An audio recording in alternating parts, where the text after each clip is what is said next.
Nous allons nous intéresser maintenant aux enzymes allostériques. Allostérique qui veut dire autre forme. Les enzymes allostériques sont caractérisées par la présence systématique de plusieurs sous-unités. Ce sont des enzymes multimériques. Chaque sous-unité existe sous deux conformations différentes que l'on appelle R pour relâché ou T tendu. Les deux conformations sont à l'équilibre l'une envers l'autre, c'est-à-dire qu'elles peuvent se transformer l'une en l'autre de façon réversible.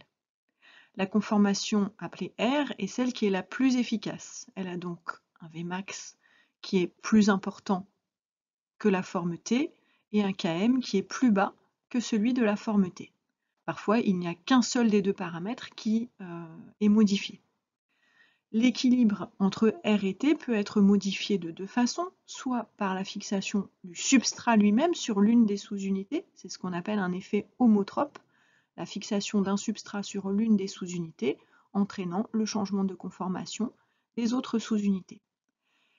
L'équilibre peut également être modifié par la fixation d'un régulateur qui est différent du substrat et qui va se fixer sur un site différent du site actif, c'est ce qu'on appelle un effet hétérotrope.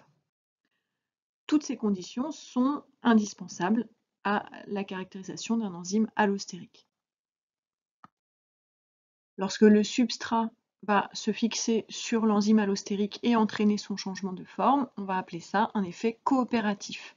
La coopérativité sera positive si la fixation de S sur une sous-unité va favoriser la transition vers la forme R, c'est-à-dire vers la forme la plus efficace. Ça va donc augmenter la vitesse de catalyse. On parlera de coopérativité négative si cette fixation provoque l'inverse, mais ce phénomène est extrêmement rare. Il existe plusieurs modèles décrivant les transitions allostériques et chaque enzyme doit être décrite à l'aide d'un modèle ou de l'autre. Le modèle de Monod-Wieman échangeux est celui de la transition concertée.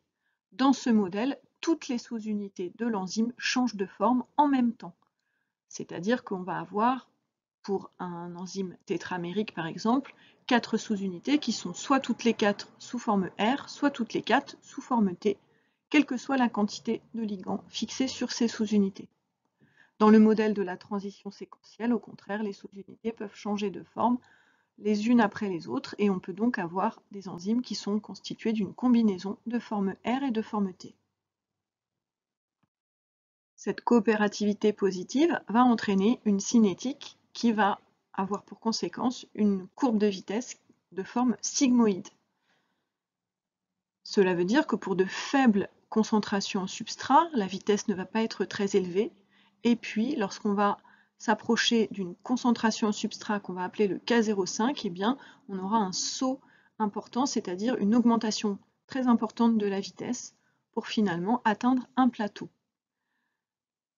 Cette courbe est caractérisée par l'équation de Hill qui se trouve en bas de la diapositive. V égale Vm fois S à la puissance du nombre de Hill divisé par le K0,5 à la puissance du nombre de Hill plus la concentration en substrat à la puissance du nombre de Hill. Le K0,5 étant donc la concentration en substrat à demi-saturation. Le nombre de Hill, qu'on appelle aussi indice de coopérativité, caractérise le nombre statistique de substrats fixé par enzyme. C'est donc un nombre statistique, et donc ça n'est pas forcément un entier naturel. C'est un nombre qui en général est compris entre 0 et le nombre de sites par enzyme. Nous avons parlé tout à l'heure de l'effet hétérotrope que certains régulateurs peuvent entraîner en se fixant sur l'enzyme à un endroit différent du site actif et en induisant ainsi une modification de la conformation, une modification de l'équilibre R vers T. Ces effecteurs vont donc être des activateurs lorsqu'ils vont entraîner une transition vers la forme R ou des inhibiteurs lorsqu'ils vont entraîner une transition vers la forme T. Ici, vous voyez l'architecture d'un enzyme allostérique qui s'appelle la PFK, phosphofructokinase. Eh bien, cette enzyme va avoir une forme dont l'architecture est décrite par le squelette carboné en vert. Donc c'est la forme R qui a une forte affinité pour son substrat. Lorsque le PEP, c'est-à-dire l'inhibiteur, se fixe sur l'enzyme, eh bien, il va modifier la forme de l'enzyme, qui va adopter alors la forme en rouge ici, et on voit que cette forme va avoir une affinité moins forte pour son substrat, puisque les interactions entre l'enzyme et le substrat seront moins bonnes. Ce sera donc la forme T, une forme à basse affinité. Si c'est l'affinité qui est perturbée, c'est le Km de la forme R et de la forme T qui va être différent. Cela va avoir des conséquences sur la courbe de vitesse, et donc nous voyons ici que en présence d'un activateur de ce type-là, ou d'un inhibiteur de ce type-là, c'est-à-dire qui va jouer sur l'affinité, eh bien on va avoir en présence de l'inhibiteur une courbe beaucoup plus aplatie, avec un K0,5 qui va être beaucoup plus grand et qui va tendre vers le K0,5 de la forme T. Par contre ici, sur ce graphe, la Vmax sera la même. Dans le cas d'un activateur qui va agir sur l'affinité de l'enzyme, eh bien, on aura une courbe au contraire beaucoup plus pentue avec un K0,5 beaucoup plus bas qui tendra vers le K0,5 de la forme R. Le Vmax ici est inchangé. C'est un cas particulier puisque on peut très bien avoir des enzymes allostériques pour lesquelles les formes R et T diffèrent aussi bien par leur K0,5 que par leur Vmax. Ici vous est présenté l'exemple de l'aspartate transcarbamylase ou ATCase, un enzyme allostérique qui comprend 3 sous-unités catalytiques et 6 sous-unités régulatrices, représentées ici en rouge, les sous-unités catalytiques étant en jaune. Eh bien, vous voyez en bas de la diapositive, l'état T, donc l'état moins efficace de l'enzyme, et le changement de conformation pour passer à l'état R, état plus efficace. C'est le CTP, c'est-à-dire un inhibiteur de l'enzyme qui va entraîner la transition vers l'état T, alors que la fixation du substrat va avoir un effet homotrope et va entraîner la transformation dans l'état R. Si on compare ici deux enzymes, un enzyme michaélien et un enzyme allostérique, en termes de cinétique, on va donc bien retrouver une courbe hyperbolique dans le cas de l'enzyme michaélien. Alors ici, il ne s'agit pas d'un enzyme, mais d'un transporteur d'oxygène, mais ça revient au même. Son travail, c'est de attraper puis relâcher l'oxygène. Et on voit que la myoglobine a donc une caractéristique d'enzyme michaélien avec une courbe hyperbolique qui va monter très vite. La saturation va augmenter, donc c'est pareil que la vitesse, pour des concentrations très faibles en oxygène. Ça veut dire que la myoglobine, dès qu'elle va voir un tout petit peu d'oxygène, eh bien, elle va l'attraper tout de suite. Alors que l'hémoglobine, elle, présente une courbe sigmoïde, c'est un enzyme de type allostérique. Lorsque la pression partielle en oxygène est faible, eh bien, sa saturation va être faible, c'est-à-dire qu'elle ne va pas fixer l'oxygène, elle va le relâcher. Au contraire, lorsque la pression partielle en oxygène est élevée, eh bien, elle va avoir une saturation forte, c'est-à-dire qu'elle va attraper l'oxygène. Donc on voit bien que l'hémoglobine va être capable d'attraper l'oxygène au niveau des poumons et de le relâcher au niveau des tissus, là où la pression partielle en oxygène est faible. Alors que la myoglobine, elle, qui se trouve dans les muscles du corps, eh bien, elle va tout le temps attraper l'oxygène, quelle que soit sa concentration, parce que son but, ça n'est pas de l'attraper ou de le relâcher, c'est tout le temps de le stocker dès qu'il passe à proximité du muscle. Alors que l'hémoglobine, elle doit attraper l'oxygène dans les poumons et le relâcher au niveau des tissus. Donc on voit bien qu'en fonction du rôle de chaque enzyme, eh bien, on va avoir affaire soit à des enzymes allostériques, soit à des enzymes michaéliens, les enzymes allostériques pouvant alterner entre une forme faiblement efficace et une forme fortement efficace, ce qui va contribuer à la régulation de leur activité. On voit bien ici que la myoglobine, enzyme michaélien, est constituée d'une seule sous-unité, alors que l'hémoglobine, allostérique, est constituée de 4 sous-unités qui vont pouvoir changer de forme.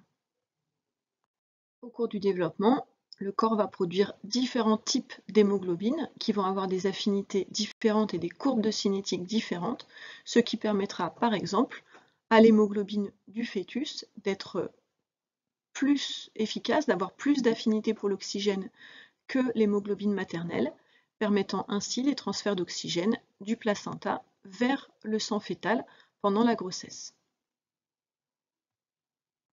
Nous allons voir maintenant comment on peut réguler l'activité enzymatique dans un contexte cellulaire. Dans la cellule, une activité enzymatique peut être régulée de différentes manières. D'abord, on peut activer la synthèse de l'enzyme, sa transcription et sa traduction. Ensuite, on peut réguler sa compartimentation cellulaire et l'envoyer dans le bon compartiment ou pas. On peut réguler la quantité de cofacteurs ou d'effecteurs allostériques à disposition. On peut modifier l'enzyme par des modifications post-traductionnelles.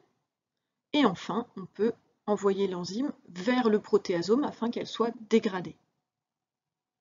Ces modifications post-traductionnelles que nous avons évoquées précédemment sont de différents types et elles sont souvent réversibles parce que catalysées par des enzymes, il existe des enzymes qui font l'activité inverse. Par exemple, la phosphorylation, le transfert d'un groupement phosphate, va se faire par des kinases et on aura des phosphatases qui vont pouvoir enlever ce groupement phosphate. Ça, c'est la modification la plus courante, la plus répandue au niveau des modifications post-traductionnelles des enzymes. On peut également avoir des modifications par adénylation, uridylation, adépéribosylation ou par méthylation. Enfin, certains enzymes sont clivés, et là par contre c'est de façon irréversible, par clivage protéolytique d'un précurseur qui lui-même était inactif. Par exemple, le pepsinogène, qui est produit par l'estomac, eh bien, il va être produit sous forme inactive et puis il va être clivé en pepsine au moment de la digestion dans l'estomac. Ça permet de produire des précurseurs inactifs qui vont protéger la cellule productrice et ces précurseurs deviendront actifs seulement lorsqu'ils seront libérés sur site. Cette diapositive vous montre la régulation de la glycogène phosphorylase par phosphorylation. Et donc, comme je vous l'ai expliqué précédemment, vous voyez, une enzyme qui est inactive, qui va être activée par phosphorylation grâce à une kinase. Et donc, si on veut faire retourner l'enzyme à son état inactif, eh bien, on va faire intervenir une phosphatase qui va couper le phosphate et rendre ainsi l'enzyme inactive. Attention, ce n'est pas toujours la phosphorylation qui rend active, parfois c'est la phosphorylation qui rend l'enzyme inactive. Dans cette diapositive, vous voyez un certain nombre d'exemples d'enzymes digestives qui vont être activées par protéolyse. Elles sont donc produites par les différents niveaux du tube digestif sous la forme de précurseurs inactifs qu'on appelle le trypsinogène, la chymotrypsinogène, la proélastase ou la procarboxypeptidase. Et toutes ces enzymes eh bien, sont activées par clivage protéolytique et vont donner des formes actives de l'enzyme. Donc ça, c'est très courant dans le tube digestif. Le cours d'enzymologie est terminé. Nous verrons dès la semaine prochaine un cours sur la production d'énergie et de matière organique par les végétaux par photosynthèse.